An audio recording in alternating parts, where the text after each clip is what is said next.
கர்த்தருடைய பரிசுத்த நாமத்திற்கு மகிமை உண்டாவதாக. உங்களை எல்லாரும் மீண்டும் சந்திப்பில் மிகுந்த சந்தோஷம். கர்த்தர் கொடுத்த வார்த்தைக்காக கர்த்தரை நன்றி செலுத்துகிறேன்.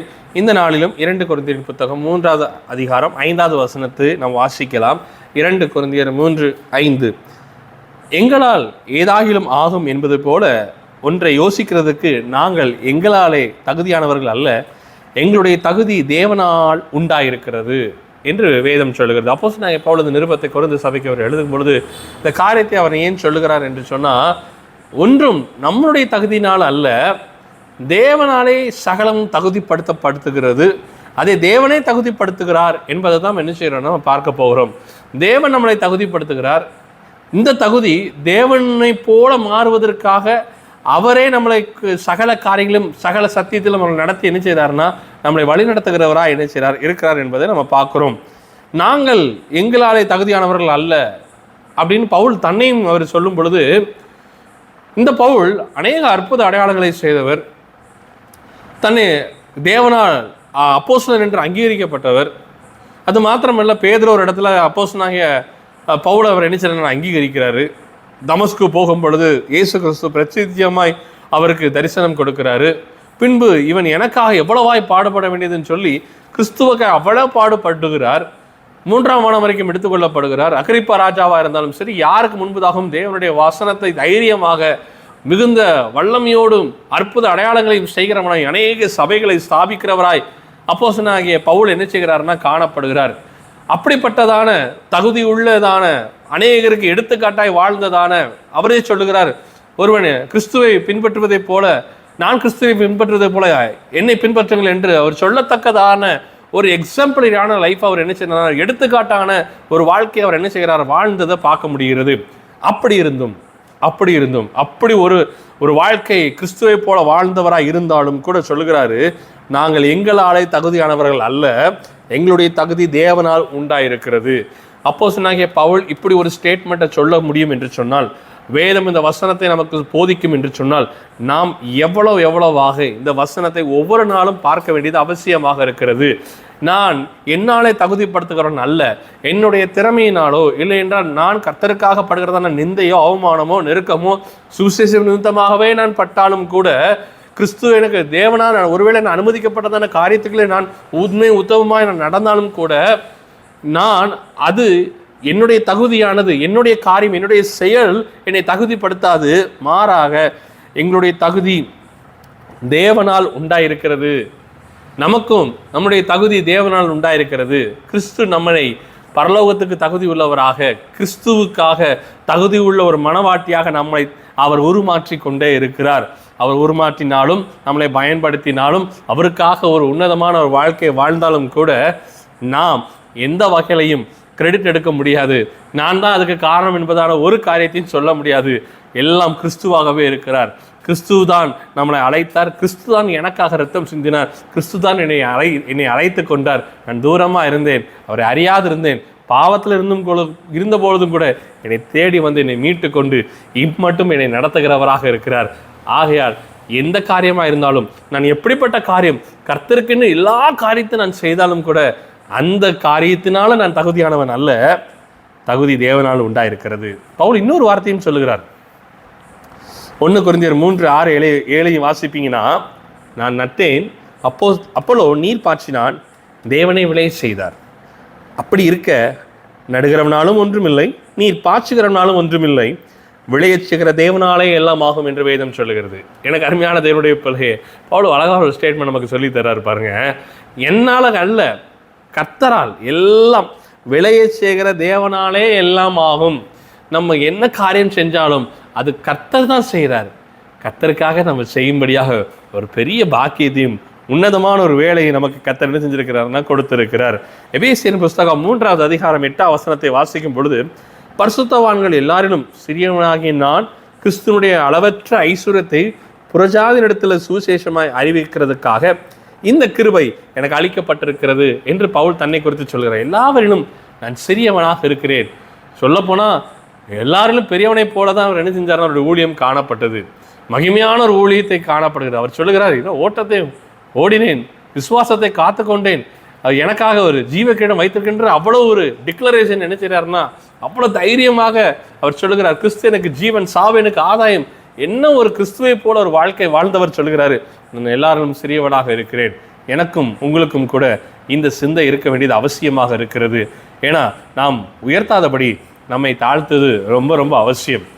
இந்த ஸ்டேட்மெண்ட்டெல்லாம் இவர் ஏன் சொல்லுகிறார் அப்படின்னு ரோமரின் புத்தகம் 7வது அதிகாரம் 14 முதல் 25 வசனக்கு நீங்கள் வாசிப்பீங்கன்னா, அங்கே பவுல் ஒரு அழகான ஒரு மனிதனுடைய வாழ்க்கையில பாவம் அவனுக்குள் எப்படி இருக்கிறது என்றும் அவனை எப்படி ஆளுகை செய்கிறது என்றும் பவுல் தன்னை குறித்து சொல்லும்போது, நான் நிர்பந்தமான மனுஷன், யார் என்னை விடுதலையாக்கக்கூடும் என்று அப்படி ஒரு அவ்வளமான நிலையில ஒரு மனிதன் இருக்கிறான் என்பதை அங்கே விளக்கி சொல்கிறது. ஆயினும் கிறிஸ்துவின் ஆவியானவர் நம்மளை விடுதலை ஆக்குகிறவராக இருக்கிறார். அதையும் 8வது அதிகாரத்தில் நம்ம என்ன செய்யறோம்னா 2வது வசனத்தில் பார்க்குறோம். 2 கொரிந்தியர் புஸ்தகம் 12வது அதிகாரம் 7லிருந்து 10 வசனத்தை நாம் சில வசனங்களை வாசித்து தேவனுடைய காரியத்தை நாம் தியானிக்கலாம். 2 கொரிந்தியர் 12:7, அன்றியும் எனக்கு வெளிப்படுத்தப்பட்டவைகளுக்குரிய மேன்மை நிமித்தம் நான் என்னை உயர்த்தாதபடிக்கு என் மாம்சத்தில் ஒரு முள் கொடுக்கப்பட்டிருக்கிறது. என்னை நான் உயர்த்தாதபடிக்கு அது என்னை குட்டும் சாத்தானுடைய தூதனாக இருக்கிறது. அது என்னை விட்டு நீங்கும்படி நான் 3 தரம் கர்த்தரிடத்தில் வேண்டிக் கொண்டேன்.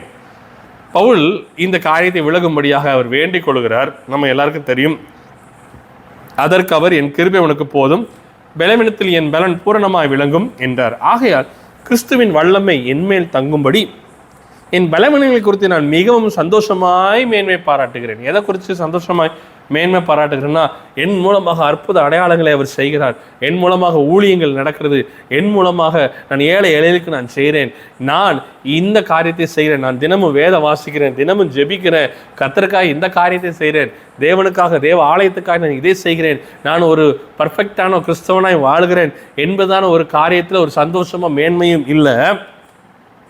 எதை குறித்து மேன்மை பாராட்டுகிறார்னா, பலவீனத்தை குறித்து மேன்மை பாராட்டுகிறார். ஏன் அப்படின்னா, அப்பொழுது அவர் கிருபை, நான் பலவீனன் என்று நாம் அறியும் பொழுது அந்த பலத்தை நம்ம தேடவும், ஒருவேளை நான் நிறைவுள்ளவன் என்றதான ஒரு எண்ணம் நமக்கு வந்துவிட்டும் என்று சொன்னால் நாம் விலக ஆரம்பித்து விடுவோம். ஆங்கிலத்தில் இப்படி ஒரு பழமொழி உண்டு, பிரைட் கோஸ் பிஃபோர் ஃபால். பாருங்க, தேவனுடைய வசனம் இப்படி தான் சொல்லுகிறது, பெருமை உள்ளவனுக்கு நான் எதிர்த்து நிற்கிறேன் என்று வேதம் சொல்லுகிறது. ஆவிக்குரிய வகையில் நம்ம எந்த காரியம் செஞ்சாலும் சரி, நமக்குள்ள ஒரு தேடுதல் இருந்து கொண்டே இருக்கணும்.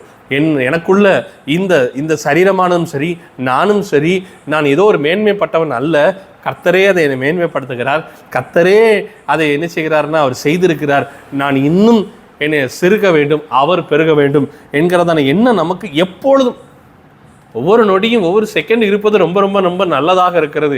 நான் அல்ல, தேவனே அதை செய்கிறார். நீங்கள் அல்ல, கர்த்தர் தான் இதுவரைக்கும் நடத்தியிருக்கிறார். இத்தனை ஆண்டு காலம் கர்த்தருடைய காரியத்துக்காக நீ இவ்வளவு நின்று கொண்டிருக்கிறீர்கள் என்று நீங்கள் சொல்லலாம். அது நீங்கள் அல்ல, கர்த்தர் தானே அதை செய்கிறார். கர்த்தருக்கென்று நான் பரிசுத்தமாய் வாழ்கிறேன், வெளிப்படுத்தின விசேஷம் சொல்வதை போல பரிசுத்தமானவன் இன்னும் பரிசுத்தமாகட்டும், நீதி செய்கிறவன் இன்னும் நீதி செய்யட்டும். அப்படி என்றால் என்ன? ஒரு மனிதன் கர்த்தரை போல வாழத்தக்கதான் அழைக்கப்பட்டிருக்கிறான். மனிதனுடைய ஸ்டாண்டர்டில் நம்ம இப்படி சொல்லி கொண்டு இருக்க முடியாது. நான் கர்த்தருக்கென்று நான் பரிசுத்த வாழ்க்கை வாழ்கிறேன், கர்த்தருக்கென்று நான் நீதியின் வாழ்க்கையில வாழ்கிறேன், யாருக்கு நான் இடரல் உள்ளவன் அல்ல. அப்படிப்பட்ட ஒரு உன்னதமான வாழ்க்கை வாழ்கிறதான பவுலும் சரி, கிறிஸ்துவும் சரி, வேதம் சொல்கிறது, கிறிஸ்து அவர் சிலுவையில் கீழ்ப்படிந்தவராய் தன்னையை தாழ்த்தினார் என்று பார்க்கிறோம். பவுலும் சொல்லி பார்க்கும் பொழுது அவரும் தன்னை தாழ்த்துகிறவராகவே இருக்கிறார். அது மாத்திரமல்ல, 2 கொரிந்தியர் புத்தகம் 12:10 சொல்கிறது, அந்தபடி நான் பலவீனமாக இருக்கும் போதே பலமுள்ளவனாக இருக்கிறேன். ஆகையால் கிறிஸ்து நிமித்தம் எனக்கு வரும் பலவீனங்களிலும் நிந்தைகளிலும் நெருக்கங்களிலும் துன்பங்களிலும் இடுக்கங்களிலும் நான் பிரியப்படுகிறேன். காரணம் என்ன? இந்த பலவீனத்தில் அவர் பலன் என்னை பூரணப்படுத்தி கொண்டே இருக்கிறது. நான் பலவீனம் ஆகும் பொழுதே கர்த்தர் என்னை பலப்படுத்தி கொண்டே இருக்கிறார். அவருடைய கிருபையும் அவரும் எனக்குள்ளே அவர் கிரியை செய்து கொண்டே இருக்கிறார். ஒரு எலக்ட்ரிசிட்டி 24 hours பாஸ் ஆகிற மாதிரி நான் கர்த்தரை எப்பொழுது நான் தேடிக்கிட்டே இருக்கேன். ஆண்டவரே, நீர் எனக்கு தேவை, நீர் எனக்கு தேவை. நீர் எவ்வளவுதான் தேவ ஆவியானவரை ஊற்றினாலும், வரங்கள் வல்லமினால் நான் நிரப்பப்பட்டவனாக இருந்தாலும், உமக்காக பெரிய பெரிய காரியங்கள் நான் செய்தாலும் அது ஒன்றும் இல்லை, இன்னும் என்னை தகுதிப்படுத்தும், இன்னும் உம்மை போல மாறணும், இன்னும் என்னிலை கிரியை செய்யும். நான் நிர்பந்தமான மனுஷன். அவர் தான் என்னை தகுதிப்படுத்துகிறார், அவர் தான் என்னை நிரப்புகிறார். நிரப்பிக் கொண்டே இருக்க வேண்டும். மாறானது நீரோட வாஞ்சித்து கதறுவதை போல அவர் மேல ஒரு வாஞ்சை இருக்கணும். எதுக்காக அப்படின்னா, இந்த சரீரம், இந்த ஆத்துமா அவர் இல்லாமல் இருக்க முடியாது. அவர் இருந்தால் மட்டும்தான் நான் அவரோடு கூட உன்னதங்களில் போய் சேரத்தக்கதாய் ஒரு கிருபையும் ஸ்லாக்கியத்தையும் பெற்றுக்கொள்ள முடியும். இயேசு கிறிஸ்து அதனால தான் ஒரு ரோமியை அவர் சொல்லுகிறார் பாருங்க, இடுக்கமான வாசல்கள் 2 காரியங்கள் இருக்குது. அகலமான ஒரு பாதை உண்டு, இடுக்கமான காரியம் உண்டு, அதில் பிரவேசிப்பவர்கள் சிலர் என்று வேதம் சொல்லுகிறது. அப்படி இருக்கும் பொழுது நாம் ரொம்ப ஜாக்கிரதையாக இருக்க வேண்டும். நிற்கிறவன் தான் நிற்கிறேன் என்று சொல்லாதபடி ஜாக்கிரதையாக இருக்க வேண்டும். விழுந்து விடாதபடி நாம் மிகுந்த ஜாக்கிரதையாக இருக்க வேண்டும். அப்படி இருக்கும் பொழுது, அப்படி இருக்க வேண்டும் என்றால் நாம் எப்பொழுதும் நமக்குள்ள ஒரு சிந்தை இருக்கணும். ஆண்டவரே, இன்னும் இடத்துல கிட்டி சேரணும்ப்பா, இன்னும் எனக்கு தேவை ஆண்டவரே, நீர் இல்லாமல் என்னால் பரிசுத்தமாக வாழ முடியாது, நீர் இல்லாமல் மகிமையான வாழ்க்கையை நான் வாழ முடியாது, நான் இவ்வளோ காரியங்கள் இல்லை இன்னும் செய்யணும் ஆண்டவரே, இன்னும் போகணும்ப்பா. அதனால தான் பவுல் சொல்கிறார், பின்னானவைகளை மறந்து முன்னானவைகளை நோக்கி என்ன செஞ்சுக்கிட்டு இருக்காருன்னா அவர் போய்கொண்டே இருக்கிறார். பழையவைகளை நினச்சிக்கிட்டே இராதபடி போய்கிட்டே இருக்கார். இன்னும் உமக்காய் நான் ஏதாவது செய்ய வேண்டும், இன்னும் நான் தகுதிப்படுத்த வேண்டும், இன்னும் இடத்துல கிட்டி சேர வேண்டும். இது நம்ம இன்னும் புரிந்து கொள்வதற்கு இயேசு கிறிஸ்து ஒரு ஓமையை என்ன செய்வார்னா அவர் சொல்லிக் கொடுப்பார். அது எப்பொழுது என்றால், சீஷர்கள் தங்கள் விசுவாசம் அதிகரிக்கும்படியான இயேசுகிட்ட கேட்கும் பொழுது அவர் ஓமையை சொல்லுகிறார். லூக்கா எழுதின நற்செய்தி நூல் 17வது அதிகாரம் 5வது வசனம். லூக்கா 17:5 இப்படி சொல்லுகிறது, அப்பொழுது அப்போஸ்தலர் கர்த்தரை நோக்கி எங்கள் விசுவாசத்தை வர்த்திக்க பண்ண வேண்டும் என்றார்கள். அதற்கு கர்த்தர், கடுகு விதை அளவு விசுவாசம் உங்களுக்கு உண்டாயிருந்தால் நீங்கள் இந்த காட்டு மரத்தை நோக்கி நீ வேரோடு பிடுங்கி கொண்டு கடலிலே நடு படுவாக என்று சொல், அது உங்களுக்கு கீழ்ப்படியும், உங்களில் ஒருவனுடைய என்று கீழ்ப்படியும் என்று சொல்லுகிறார். இந்த வசனம் சொல்லி முடிச்ச பிறகு அடுத்த டக்குன்னு ஒரு ஓமைக்கு போயிடுவார். உங்களில் ஒருவனுடைய ஊழியக்காரன் உழுது அல்லது மந்தை மேய்த்து வயலில் இருந்து வரும்போது எஜமானவனை நோக்கி நீ முன்பு போய் சாப்பிடுவா என்று அவனுக்கு சொல்வானோ? இப்போ இந்த விசுவாசத்தை குறித்து பேசிட்டு டக்குன்னு ஒரு ஓமைக்குள்ளே போகிறாரு, ஒரு டிஃப்ளெக்ஷன் பண்ணுறாரா? இல்லை. விசுவாசம் நம்மளை வர்த்திக்க பண்ணும்படியாக சீஷர்கள் கேட்பதற்கு இந்த ஓமையை சொல்லுகிறார். உங்களுக்கு எனக்கு விசுவாசம் வளர வேண்டும்னா என்ன செய்யணும், நான் என்ன நிலையில் இருக்கணுங்கிறத அவர் சொல்லிக் கொடுக்குறாரு. என்ன அப்படின்னா, ஒரு எஜமானன் வருவாருன்னு சொன்னால் அங்கே வேலைக்காரன் எல்லா வேலையும் செஞ்சுட்டு வர்றான். 8வது வசனம் சொல்லுது, நீ எனக்கு சாப்பாடு ஆயத்தம் பண்ணி அறை கட்டி கொண்டு நான் போதனம் பண்ணும் அளவும் எனக்கு ஊழியம் செய், அதற்கு பின் நீ புசித்து குடிக்கலாம் என்று அவனுக்கு சொல்லுவான் அல்லவா? தான் கட்டளையிட்டவைகளை அந்த வேலைக்காரன் செய்ததற்காக அவனுக்கு உபச்சாரம் செய்வானோ? அப்படி செய்ய மாட்டான். அப்படியே நீங்களும் உங்களுக்கு கட்டளையிட்டப்பட்ட யாவற்றையும் செய்து பின்பு நாங்கள் அப்ரோஜனமான ஊழியக்காரர், செய்ய வேண்டிய கடமையை மாத்திரம் செய்தோம் என்று சொல்லுங்கள் என்று ஒரு ஓமையை அவர் என்ன செய்கிறார் சொல்லுகிறார். அப்படின்னா என்ன அர்த்தம்? எல்லா வேலையும் செய்தாலும் எஜமானனுக்கு எல்லா காரியங்களும் செய்து நிறைவேற்றின பிறகும் 100% எஃபோர்ட் போட்டு உண்மை உத்தமமாக 100% கர்த்தருக்கென்று உத்தமமாய் வாழ்ந்து எல்லாம் நிறைவேற்றின பிறகும் கூட அப்ரோஜனமான ஊழியர்கள், செய்ய வேண்டிய கடமை மாத்திரம் செய்தவன் அப்படிங்கிற சிந்தை எனக்குள்ள வரும் பொழுது ஆட்டோமேட்டிக்காக எனக்குள்ள பெருமை வராது, தேவனுக்கு ஏற்ற ஒரு தாழ்மை என்ன செய்யும்னா வரும். இது என்ன செய்யும்னா என் விசுவாசத்தை இன்னும் அதிகரிக்க, அதாவது என் தேவனை மேலே இன்னும் பற்று அதிகமாகும், தேவன் மேலே எனக்கு அதனுடைய அவர் எனக்கு வேணுங்கிறத என்ன இன்னும் அதிகரிக்கும். அப்போ விசுவாசம் ஆட்டோமேட்டிக்காக என்ன செய்யுது? வளர்கிறதா இருக்கிறது. என் எஜமானன் எனக்காக எல்லாவற்றையும் செய்து முடிப்பார். அப்போ எனக்கு தாழ்மை வரும்பொழுது விசுவாசம் அதிகரிக்கிறது. அதுதான் ஓமையை சொல்லுகிறார். எல்லா வேலையும் எல்லா காரியங்களும் நம்ம செய்தாலும் கூட ஒருவேளை செய்யாமல் இருப்போம் சொன்னால் நம்ம இன்னும் ஜாக்கிரதையாக செய்ய வேண்டியது அவசியம். எல்லா காரியத்தையும் நிறைவேற்றின பிறகும் கூட நம்முடைய சிந்தையில் என்ன இருக்க வேண்டும்னு சொன்னால், அவர் தேவனுக்காக இதை இன்னும் செய்யணும் அப்படிங்கிறத எண்ணம், அந்த தாழ்மை எனக்குள்ள இருக்கும் பொழுது விசுவாசம் அதிகரிக்கிறது என்பதை நினைச்சேன்னா பார்க்கிறோம். அவர் இன்னும் ஒரு ஓமையை கூட சொல்லுவார். யோவான் எழுதின நற்செய்தி நூல் 15வது அதிகாரம் 5வது வசனத்தை வாசிக்கும் பொழுது, நானே திராட்சை செடி, நீங்கள் கொடிகள், ஒருவன் என்னிலும் நான் அவனிலும் நிலைத்திருந்தால் அவன் மிகுந்த கனிகளை கொடுப்பான், என்னை அல்லாமல் உங்களால் ஒன்றும் செய்யக்கூடாது. அதுதான் அவருடைய ஸ்டேட்மெண்ட். இயேசு கிறிஸ்து சர்வ வல்லமை உள்ள தேவனாய கர்த்தர், வானத்தையும் பூமி உண்டாக்கின சர்வ வல்லமை உள்ள தேவன், உங்களை உண்டாக்கின தேவன், உங்களை அறிந்த தேவன், உங்களை கனப்படுத்தி உங்களை இதுவரைக்கும் வாழ வைக்கிற தேவன், மகிமைக்குள்ளாக நடத்த போகிறதான தேவன் சொல்லுகிறாரு, என்னை அல்லாமல் உங்களால் ஒன்றும் செய்ய முடியாது. இல்லை இல்லை இல்லை ஆண்டவரே, நம்மளுடைய செயல்பாடுனால நம்ம தகுதிப்பட்டுட்டோம் அப்படின்னுங்கிற எண்ணம் வந்துச்சுன்னா இதுக்கு ஆப்போசிட்டாக போயிடும். அவர் சொல்கிற என்னால் அன்றி உன்னால் ஒன்றுமே செய்ய முடியாது. 7ஆம் வசனத்தை வாசிக்கும் பொழுது, நீங்கள் என்னிலும் என் வார்த்தைகள் உங்களிலும் நிலைத்திருந்தால் நீங்கள் கேட்டுக்கொள்வது எதுவோ அது உங்களுக்கு செய்யப்படும் என்று சொல்கிறார். என்ன கேட்டாலும் செய்வேன். எப்போ? அவர்களை நிலைத்திருக்கும் பொழுது. இந்த நிலைத்திருக்கும் பொழுது, அவர்களே நிலைத்திருக்கும் போது ஒரு காரியம் நடைபெறும். என்ன அப்படின்னா, இந்த தாழ்மை நமக்கு இருக்கும்பொழுது விசுவாசம் அதிகரிக்கும். அப்புறம் அவர்கள் நிலைத்திருப்போம். அந்த காரியம் நடக்கும் பொழுது நாம் அவரை அன்றி வேற எதையும் கேட்க போகிறதே கிடையாது. மகதலேனாள் மரியாள் பார்க்கும் பொழுது அவள் இயேசுவை தான் தேடினான், இயேசுவை தான் கேட்டா, இயேசுக்கிட்டே அதைத்தான் கேட்டான். நீங்கள் நான் அந்த அனுபவத்துக்கு வரும் பொழுது, ஒரு உன்னதமான அன்புக்குள்ள நம்ம போகும் பொழுது நம்மை தாழ்த்தி விடுவோம். யோவான் சொல்வதை போல அவர் பெருக ஆரம்பிச்சிருவாரு. அவர் பெருக பெருக அவர் மேல இன்னும் எனக்கு நீர் தான் வேணும், நீர் இல்லாமல் என்னால் வாழ முடியாது, நீர் தான் என்னை வாழ வைக்கிறீர் என்பதும், நீர் இல்லாமல் என்னால் செயல்படவே முடியாது என்பதும் நமக்குள்ள அது அதிகரிக்க அதிகரிக்க அது மேலே அன்பு பெருகுது, விசுவாசம் பெருகுது. கர்த்தருக்காக பெரிய பெரிய காரியங்கள் எல்லாரும் என்ன செய்வோம். அப்படி செய்யும் பொழுது நமக்காய் கேட்பது அல்ல, தேவனையே கேட்க ஆரம்பித்து விடுவோம். அன்று நீர் போதும் ஆண்டவரே, நீர் மாத்திரம் போதும்பா, வேறு ஒன்றும் இல்லை.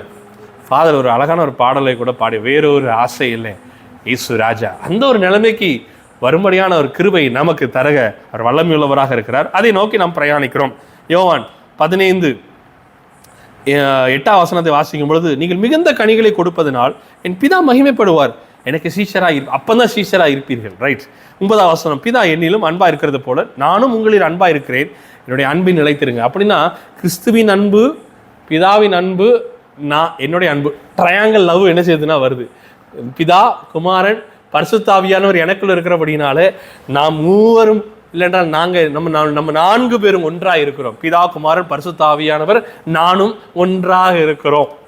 ஆவியானவர் எனக்குள்ள இருக்கிறார், பிதா, குமாரன், ஆவியானவர் எனக்குள்ள இருக்கிறார். இப்படி ஒரு ஐக்கியத்துக்குள்ள வாழுகிற ஒரு உன்னதமான ஒரு வாழ்க்கையை ஒவ்வொரு கிறிஸ்தவனுக்கும் கர்த்தர் கொடுத்திருக்கிறார். நாம் உன்னதங்களுக்கு போனாலும் ஒரு அதே தேவனை தான் நம்ம நேசிக்க போகிறோம். மிஞ்சி போனால் அன்று பிரத்யட்சமாய் பார்ப்போம். இன்று குறைவுள்ள அறிவோடு நம்ம இருக்கிறோம், குறைவான காரியங்கள் நமக்கு வைக்கப்பட்டிருக்கிறது. அன்று நிறைவான காரியத்தில் பார்க்க போகிறோம். ஆனால் இன்று யாரை நேசிக்கிறோமோ அதே தேவனை தான் நேசிக்க போகிறோம். அவருடைய அன்பு மாறுவதே இல்லை. வேதத்தில் சொல்லப்பட்டிருக்கு, என்ன காரியம் வந்தாலும் இவையெல்லாம் கிறிஸ்துவின் அன்பை விட்டு என்னை பிரிக்க மாட்டாது. அவர் அன்பு மாறுவதில்லை, என் அன்பு மாறுவதில்லை. அவர் மீதே என் பற்று இருக்கு.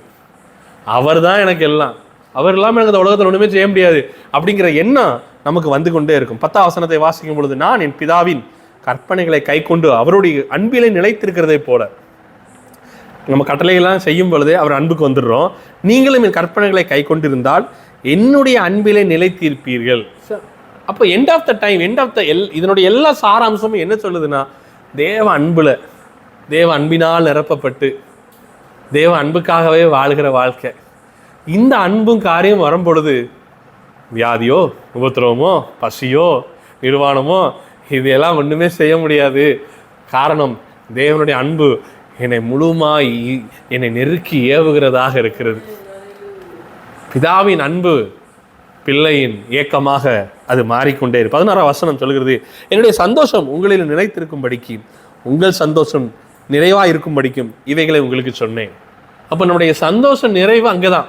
உலகத்தில் எந்த பொருளும், உலகத்தில் உள்ள எந்த மனுஷனும் உங்களுக்கு இந்த நிறைவான சந்தோஷத்தை கொண்டு வர முடியாது. ஒரு டெம்பரரி ஹாப்பினஸ் கொண்டு வரலாம். இந்த உலகம் உங்களுக்கு ஒரு சாதாரண ஒரு சந்தோஷத்தை, அவ்வப்போது அது மறைந்து போகிற சந்தோஷத்தை கொண்டு வந்து உங்களுக்கு கொடுக்கலாம். ஆனால் தேவனின் கிறிஸ்துவாகிய இந்த தேவன் நீங்கள் பெற்றுக்கொண்டு அவருக்காக நீங்கள் வாழ ஆரம்பிக்கும் பொழுது ஒருவேளை பார்ப்பதற்கு எல்லாம் இழப்பதை போல காணப்படலாம். அது அல்ல, நிறைவுக்குள்ளாக உங்களை நடத்துகிறார். இந்த அன்புக்குள்ளாக ஒருவன் பாய்ந்து போவான் என்று சொன்னால் அவனுக்கு வேற காரியம் அல்ல, இதுவே அவனுக்கு நிறைவாக இருக்கிறோம். இந்த கிறிஸ்து முழுமையாக நிறைவுள்ளவராக இருக்கிறார், வேற எதுவும் தேடுவதும் இல்லை. கிறிஸ்து பிதாவை மாத்திரமே தேடிக்கொண்டிருந்தார். அவர் யூதருக்கு ராஜா தான். ஆனால் ஒரு நாள் அரண்மனையை அவர் வாஞ்சித்தது இல்லை. அவருக்கு குதிரையும் இல்லை. அவர் பிதாவின் வேலையை மட்டும் செய்து கொண்டு போய்கிட்டே இருந்தார். அவர் வேலையை நிறைவேற்றி அவர் கடந்து போய்கிட்டே இருந்தார். அப்படியே நாமும் இந்த பூமியில் ஒரு வாடகை பூமியில் வாழ்ந்து கொண்டிருக்கிறோம். அவர் சொல்ல வேண்டிய கடமையை மாத்திரம் நாம் செய்கிறோம். அப்ரோஜனமான ஊழியர்கள். எல்லா கட்டளையும் செய்து முடித்த பிறகும் அப்ரோஜனமான ஊழியர்கள். செய்ய வேண்டிய கடமையை மாத்திரம் செய்கிறோம். இது இன்னும் விளங்கி கொள்ளணும்னா, இந்த சத்தியத்தை எல்லாம் இன்னும் கொஞ்சம் விளங்கி கொள்வதற்கு வேதத்தில் சில சம்பவங்கள் இருக்கிறது. அதை உங்களுக்கு நான் சொல்லுகிறேன். அப்பொழுது நம்மளை எப்படி தகுதிப்படுத்துகிறார்? தேவன் தான் தகுதிப்படுத்துகிறார். With God we are hero, without God we are zero அப்படிங்கிற ஒரு விஷயத்தை தான் இந்த வசனம் எல்லாம் நமக்கு சொல்லி கொண்டு வருகிறது. இவ்வளோ நேரம் பார்த்து கொண்டதெல்லாம் என்னன்னா, அவர் தான் என்னை தகுதிப்படுத்துகிறார். என்னுடைய எந்த செயலும் எந்த காரியம் என்னை தகுதிப்படுத்தாது, அவரே என்னை தகுதிப்படுத்துகிறார். வாசிக்கலாம். இந்த வசனத்தை நம்ம அந்த காரியங்களை வாசிக்கும் போது ஒரு வசனத்தை வாசித்து விட்டு நம்ம கடந்து போகலாம். 1 கொரிந்தியர் 1:27 சொல்லுகிறது. 1 கொரிந்தியர் புஸ்தகம் 1ஆம் அதிகாரம் 27ஆம் வசனம் சொல்லுகிறது, ஞானிகளை வெட்கப்படுத்தும்படி தேவன் உலகத்திலே பைத்தியமானவர்களை தெரிந்து கொண்டார், பலம் உள்ளவைகளை வெட்கப்படுத்தும்படி தேவன் உலகத்தில் பலவீனமானவைகளை தெரிந்து கொண்டார். நீங்க சொல்லலாம், ஒருவேளை நான் பலவீனமான பாண்டம். நீங்கள் சொல்லலாம், உலகத்தால் நான் புறக்கணிக்கப்பட்டதான ஒரு பாத்திரம். கர்த்தர் உங்களை தான் தேடி வருகிறார். வேதம் அப்படித்தான் சொல்லுகிறது. ஞானிகளை வெட்கப்படுத்த பைத்தியமாவர்களை அவர் நினைச்சாராம் தெரிந்து கொண்டார், பலம் உள்ளவைகளை வெட்கப்படுத்த பலவீனர்களை தெரிந்தெடுத்துக்கிறார். கிதியோனை பார்க்கிறோம், பயந்து போயிருந்தான், அவனை கொண்டு பெரிய பெரிய காரியங்களை செய்தார். இன்னொரு சம்பவத்தை நம்ம இதுக்கெல்லாம் விளங்கிக் கொள்வதற்கு தாவீது ராஜாவையும் சவுல் ராஜாவை நம்ம பார்க்கும் பொழுது சில காரியங்களை கற்றுக்கொள்ளலாம். 1 சாமுவேலின் புஸ்தகம் 16ஆம் அதிகாரம் 1ஆம் வசனத்தை வாசிக்கும் பொழுது, கர்த்தர் சாமுவேலை நோக்கி, இஸ்ரவேல் மேல் ராஜாவா இராதபடிக்கு நான் புறக்கணித்து தள்ளின சவுலுக்காக நீ எந்த மட்டும் துக்கித்து கொண்டிருப்பாய்? நீ உன் கொம்பை தைலத்தால் நிரப்பி கொண்டு வா, பெத்லெகேமன் ஆகிய ஈசாயினிடத்துக்கு உன்னை அனுப்புவேன், அவன் குமாரர்கள் ஒருவனை நான் ராஜாவாக தெரிந்து கொண்டேன் என்றார். God already selected a man and who is after Lord's own heart, and that is none other than the David. தன்னுடைய இருதயத்துக்கு ஏற்ற ஒரு மனுஷனை ஏற்கனவே தெரிந்தெடுத்துட்டாரு. வேதம் சொல்லுகிறது, நான் புறக்கணித்தேன். சவுல் ஆண்டவர் புறக்கணிச்சிட்டார். ஆனால் அவன் ராஜாவா ரொம்ப வருஷம் இருந்தான். அதுக்கப்புறமும் அவன் கையில் இராணுவம் இருந்துச்சு, அவன் கையில் அரண்மனை இருந்துச்சு, அவனுக்குள்ள வேலைக்காரர்கள் இருந்தாங்க, அவனுக்கு சகல செல்வாக்கும் எல்லாம் இருந்தது. உலகம் அவனை அங்கீகரித்தது, உலகம் அவனை ஏற்றுக்கொண்டது. பக்கத்து நாடுல எல்லாரும் அவனை ராஜா தான் ஏற்றுக்கொண்டாங்க. அவன் ராஜாவாக தான் ரொம்ப வருஷமா இருந்தான். ஆனால் தேவன் அவனை புறக்கணித்து விட்டார். இன்னைக்கும் அப்படித்தான் சில நேரங்களில் உலகம் நம்மளை புறக்கணிக்கலாம், ஆனால் கர்த்தர் உங்களை தெரிந்தெடுத்திருக்கிறார். பலவீனங்களை அவமாக்கும்படி, பலமுள்ளவைகளை அவமாக்கும்படி பலவீனமான உங்களை கர்த்தர் தெரிந்தெடுத்துக்கிறார். ஞானிகளை வெட்கப்படுத்தும்படி பைத்தியமானவைகளை என்ன செஞ்சுக்கிறாராம், தெரிந்து கொள்ளுகிறார். அன்று சவுல் பார்ப்பதற்கு அவன் உயரத்திலும் அதிகமாக இருந்தான், பார்ப்பதற்கு பயங்கரமான ஒரு ஆளாக தான் இருந்தான், எல்லாராலும் அங்கீகரிக்கப்படக்கூடியதான ஒரு மனிதனாக இருந்தான். ஆனால் தாவீது பார்க்கும்போது அப்படி இல்லை. அவன் உலகத்தால் புறக்கணிக்கப்பட்டவன். சவுலோ கர்த்தரால் புறக்கணிக்கப்பட்டவன், தாவீதோ உலகத்தால் புறக்கணிக்கப்பட்டவன். அதனால தான் இயேசு கிறிஸ்து சொல்கிறார், உலகம் உங்களை பகைக்கும். 1 சாமுவேல் புஸ்தகம் 16ஆம் அதிகாரம் 16ஆம் வசனம் சொல்லுகிறது, உன் பிள்ளைகள் இவ்வளவுதானா என்று ஈசாயை கேட்டான். அதற்கு அவன், இன்னும் எல்லாருக்கும் இளையவன் ஒருவன் இருக்கிறான், அவன் ஆடுகளை மேய்த்து கொண்டிருக்கிறான் என்றான். அப்பொழுது சாமுவேல் ஈசாயை நோக்கி ஆள் அனுப்பி அவனை அழைப்பி, அவன் இங்கே வரமட்டும், நான் பந்திருக்க மாட்டேன் என்றான். ஆள் அனுப்பி அவனை அழைப்பித்தான். அவன் சிவந்த மேனியும் அழகு கண்களும் நல்ல ரூபம் உள்ளவனாய் இருந்தான். அப்பொழுது கர்த்தர், இவன் தான், நீ எழுந்து இவனை அபிஷேகம் பண்ணு என்றார். கர்த்தர் அவனை இன்ட்ரடியூஸ் பண்ணும்போது ஒரு மேக்னிஃபிகேஷன்ட்டாக அவர் என்ன செய்யறாருன்னா காமிக்கிறார். ஏன்னா இவர் மூலமாக தான் தாவீதின் வேறானவர் வேற வருது. வெளிப்படுத்தின விசேஷத்தில் இயேசு கிறிஸ்துவுக்கு அப்புறம், இல்லை என்றால் இயேசு கிறிஸ்துவின் பேருக்கு முன்பதாக கடைசியாக ஒரு பேர் எழுதப்பட்டிருக்கும் அப்படின்னு சொன்னால் தாவீதினுடைய பேர் தான் அங்கே எழுதப்பட்டிருக்கும். அப்படி ஒரு மகிமைக்குள்ளவனாய் காணப்பட்டதான தாவீது, கர்த்தர் அவனை என்ன செய்யறாருன்னா அவனை தெரிந்தெடுத்துக்கிறார், அபிஷேகம் பண்ணப்படுகிறார். அவனை இன்ட்ரோடியூஸ் பண்ணும்பொழுது இப்படி அவர் என்ன செய்யறாருன்னா காண்பிக்கிறார். 11ஆம் வசனத்தில் வாசிக்கிறார், அப்பொழுது சாமுவேல் தைல கொம்பை எடுத்து அவனை அவன் சகோதரர்கள் நடுவில் அபிஷேகம் பண்ணினான். அந்நாளில் முதற்கொண்டு கர்த்தருடைய ஆவியானவர் தாவீதின் மேல் வந்து இறங்கியிருந்தார். சாமுவேல் எழுந்து ராமாவுக்கு போய்விட்டான். சரி, அப்போ தேவன் தாவீதின் மேல வந்துட்டார். சவுலை ரிஜெக்ட் பண்றாரு, தாவீதை தெரிந்தெடுத்துக் கொள்கிறாரு. தேவ ஆவியானவர் அவனை என்ன செய்யறாருன்னா அவனுக்குள்ளாக ஆளுகை செய்கிறவராக இருக்கிறார். அதே ஆவியானவர் தானே, தாவீதை தெரிந்து கொண்ட தேவ ஆவியானவர் தானே, தேவன் தானே உங்களையும் தெரிந்து கொண்டு அதே ஆவியானவரை உங்களுக்குள்ளும் வைத்திருக்கிறார். ஆனால் இந்த தாவீதை எல்லாரும் புறக்கணிக்கிறாங்க. அங்கே ஈசா அவருடைய தகப்பன் பார்த்தீங்கன்னா அவர் என்ன செய்யறா புறக்கணிக்கிறார். சாமுவேல் வரும்பொழுது அவன் இல்லை, அவன் ஆடு மேய்த்து கொண்டிருக்கிறான். அவன் அதுக்கு தான் லாய்க்கு, அவன் அதுக்கெல்லாம் வரமாட்டான், அவனை அங்கே அனுப்பிடுங்கன்ட்டு அனுப்பி விட்டாச்சு. எல்லாராலையும் புறக்கணிக்கப்பட்டதான தாவீது.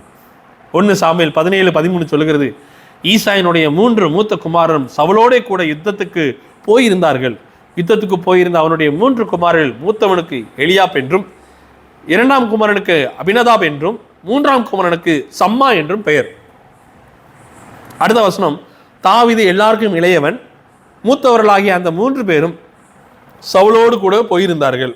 இவர் என்ன பண்ணாரு, தாவீது சவுலை விட்டு திரும்பி போய் பெத்லெஹேம் இருக்கிற தன் தகப்பனுடைய ஆடுகளை மேய்த்து கொண்டிருந்தார். அவங்க சகோதரர்கள் எல்லாரும் ஒரு பயங்கரமான ஒரு ஜாப்ல என்ன செய்யறாரு இருக்கிறார், ஒரு பேலஸ்ல இருக்காங்க. தாவீதோ சவுல் ராஜாவோடு தாவீதினுடைய சகோதரர்கள் எல்லாம் இருக்கிறாங்க, ஒரு மேன்மையா இருக்கிறாங்க. உலகத்துல உண்மை மேன்மையான காரியங்கள் எல்லாம் அவனுக்கு என்ன செஞ்சதுன்னா தாவீதினுடைய சகோதரர்களுக்கு இருந்துச்சு. ஆனா இவருக்கு அப்படி இல்லை, புறக்கணிக்கப்பட்டு ஆடுகளை மேய்த்து கொண்டு இருந்தான். ஆனால் கர்த்தர் அவன் மேல் கண் வைத்திருந்தார். ஏற்கனவே தேவ ஆவியானவரை கொடுத்திருக்கிறார், உங்களுக்குள்ளும் கொடுத்து வைத்திருக்கிறார். ஏற்ற காலம் வரும், அமைதியாக காத்திருங்க, பலத்த குளத்துக்குள்ள அடங்கிருங்க. 1 சாமுவேல் 17:28 சொல்கிறது, அந்த மனுஷரோடு அவன் பேசி கொண்டிருக்கிறதை அவன் மூத்த சகோதரனாக எலியாப்பு கேட்டபோது அவன் தாவீது மேல் கோபம் கொண்டு, நீ இங்கே வந்தது என்ன? வனாந்தரத்தில் உள்ள அந்த கொஞ்ச ஆடுகளை நீ யார் வசத்தில் விட்டாய்? பாருங்க, மறுபடியும் ரிஜெக்ட் பண்ணிக்கிட்டே இருக்காங்க. யுத்தத்துக்கு பார்க்க அல்லவா வந்தாய்? உன் துணிகரத்தையும் உறுதியத்தின் அகங்காரத்தையும் நான் அறிவேன் என்றான். அதற்கு தாவீது, நான் இப்பொழுது செய்தது என்ன? நான் வந்ததற்கு முகாந்திரம் இல்லையா என்று சொன்னேன். இப்போ நான் என்னப்பா பேசிட்டேன்? நான் கேட்டது தப்பா அப்படின்னு அவன் அவ்வளோ கூடி குறுகி என்ன செய்கிறாங்கன்னா அவனை அப்ரஸ் பண்ண பார்க்குறாங்க. ஆனால் உள்ளே இருக்கிற தேவ ஆவியானவர் இந்த நாளை தாவீதுக்குன்னு தான் ஏற்படுத்தி வச்சிருக்கிறார். அவர் தான் ஹீரோ. அதனால அந்த நாளில் தாவீதை மகிமைப்படுத்துங்கிறதுனால எத்தனை ரிஜெக்ஷன் வந்தாலும் கர்த்தர் அவனோடு கூட வந்து நடத்தினார். உங்களையும் கர்த்தர் வாழ வைக்க போகிறார். 33ஆம் வசனம், அப்பொழுது சவுல் தாவீதை நோக்கி, நீ இந்த பெலிஸ்தனோட எதிர்த்து யுத்தம் பண்ண உன்னால் ஆகாது, நீ இளைஞனும், அவனோ தன் சிறு வயது முதல் யுத்த வீரன். முதல்ல பார்த்தா தகப்பன் ரிஜெக்ட் பண்ணிட்டாரு, அப்புறம் சகோதரர்கள் ரிஜெக்ட் பண்ணுறாங்க, இப்போ ராஜாவாவது ஏற்றுக்கொள்வார் தான் அவரும் ரிஜெக்ட் பண்ணுறாரு. பெலிஸ்தீனன் நடந்து தாவீதை இன்றைக்கு 41ஆம் வசனம் சொல்லுகிறது, 17:41, பெலிஸ்தீனும் நடந்து தாவீது அண்டைக்கு கிட்ட வந்தான், பரிசையை பிடிக்கிறவன் அவனுக்கு முன்னாக நடந்தான். இப்போ பாருங்க, கோலியாத் வர்றான், கோலியாத்துக்கு முன்னாடி அவனுடைய கேடகத்தெல்லாம் தூக்கிட்டு வர்றதுக்கு ஆட்கள்லாம் இருக்காங்க. ஆனால் இவர் பாருங்க, எல்லாமே ரிஜெக்ஷன், யாருமே அவனை ஏற்றுக்கொள்ளலை. வீடு துவக்கி ஆர்மி அந்த யுத்தம் நடக்கிறதான இடத்துலையும் கூட யாரும் ஏற்றுக்கொள்ளலை. போய் இப்போ பெலிஸ்தீனுக்கு முன்பதாக நிற்கிறான், அங்கேயும் தனியாக தான் நிற்கிறான். ஆனால் அப்படி இல்லை, கோலியாத்துக்கு அவனுடைய ஜாமாவெல்லாம் தூக்கிட்டு வர்றதுக்கு, அவனுடைய ஸ்வாடெல்லாம் தூக்கிட்டு வர்றதுக்கு அவனுக்கு ஆட்கள்லாம் என்ன செய்கிறாங்கன்னா இருக்கிறாங்க. 42ஆம் வசனத்தில், பெலிஸ்தீன் சுற்றி பார்த்து தாவீதை கண்டு அவனுடைய இளைஞனும் சௌந்தரிய ரூபனுமாய் சிவந்த மேனி உள்ளவனாய் இருக்கிறபடினால் அவனை அசட்டை பண்ணினான். கோலியாத்து மட்டும் அசட்டை பண்ணல, வீட்டில இருந்தே அசட்டை தான். அதனால இப்போ தாவீதுக்கு பழகிட்டு ஒரு வசனம் உண்டு, அது அப்படி பழகிவிடும் என்று புதிய ஏற்பாடு ஒரு வசனம் வரும்.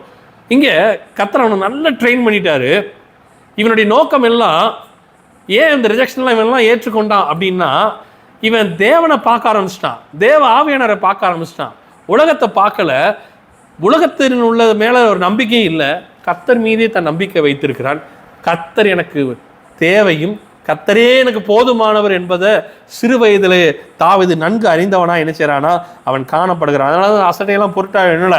43, பெலிஸ்தீன் தாவீதை பார்த்து, நின் தடிகளோடும் என்னிடத்தில் வர நான் நாயா என்று சொல்லி அவனை தன் தேவர்களை கொண்டு தாவீதை சபித்தான்.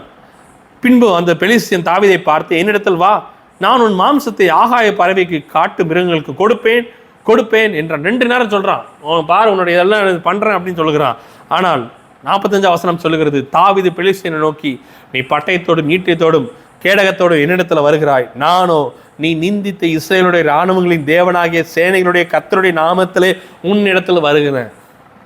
தாவீதை இன்சல்ட் பண்றாங்க, ஆனால் தாவீது ரெசிப்ரோகேட் பண்ணும் பொழுது, திருப்பி பேசும் பொழுது, அவன் நான் அவனை என்ன செய்வேன்னு சொல்லி பேசலை, கர்த்தருடைய நாமத்தை அவன் பேசுகிறவனா இருக்கிறான். எனக்கு அருமையான தேவனுடைய பிள்ளை, இதைத்தான் நம்ம பவுலுன்னு சொல்கிறத பார்க்குறோம்.